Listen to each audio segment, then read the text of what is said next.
শিবানন্দের বক্ষে জগদ্গুরু শ্রী নিত্যানন্দ প্রভুর পদাঘাত।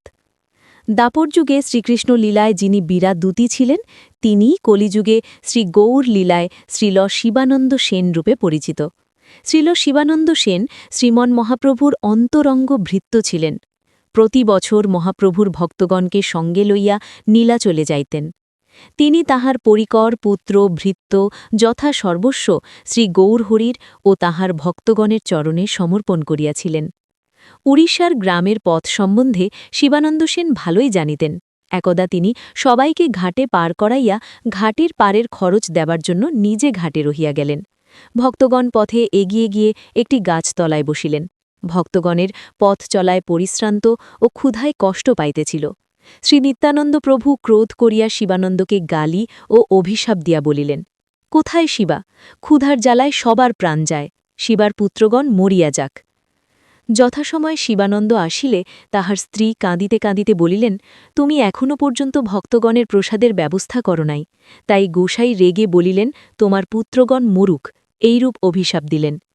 এই কথা শুনিয়া শিবানন্দ শ্রী নিত্যানন্দ প্রভুর নিকটে আসিয়া দণ্ডবোধ করিলেন। শ্রী নিত্যানন্দ প্রভু ক্রোধে তাহাকে লাথি মারিলেন। এইভাবে শাসনে শিবানন্দ আনন্দিত হইয়া গৌড়ীয় ভক্তগণের প্রসাদের ব্যবস্থা করিলেন। শ্রী নিত্যানন্দ প্রভুসহ ভক্তগণের ভোজন সম্পন্ন হইল। ইহার পর শিবানন্দ শ্রী নিত্যানন্দ প্রভুর চরণ যুগলে প্রণাম করিয়া বলিতে লাগিলেন, আজি মোরে ভৃত্য করি অঙ্গীকার কইলা, যেমন অপরাধ ভৃত্যের যোগ্য ফল দিলা। শাস্তি ছলে কৃপা করো, এ তোমার করুণা, ত্রিজগতে তোমার চরিত্র বুঝে কোন জনা। ব্রহ্মার দুর্লভ তোমার শ্রীচরণ রেণু, হেন চরণ স্পর্শ পাইল মোর অধম তনু। আজি মোর সফল হইল জন্ম কুল কর্ম, আজি পাইন কৃষ্ণ ভক্তি অর্থ কাম ধর্ম। শুনি নিত্যানন্দ প্রভুর আনন্দিত মন, উঠি শিবানন্দে কইলা প্রেম আলিঙ্গন। শ্রীচৈতন্য চরিতামৃত অন্তঃ 12:27-31। শ্রীল শিবানন্দ সেনের সহিত একটি কুকুর ছিল। নদী পার হবার সময় মাঝি কুকুরকে পার করিতে রাজি না হওয়ায় 10 পণ কড়ি দিয়ে কুকুরকে পার করাইয়াছিলেন। একদিন সেবক কুকুরকে খেতে দিতে ভুলে যাওয়ায় শিবানন্দ সেন কুকুরকে খুঁজিয়া পাইলেন না। তিনি বড়ই দুঃখিত হইয়া উপবাস করিলেন।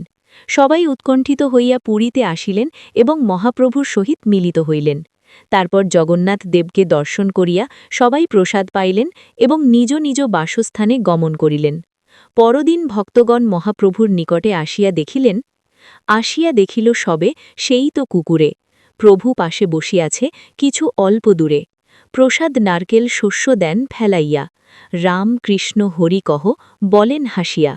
শস্য খায় কুকুর, কৃষ্ণ কহে বারবার, দেখিয়া লোকের মনে হইল চমৎকার।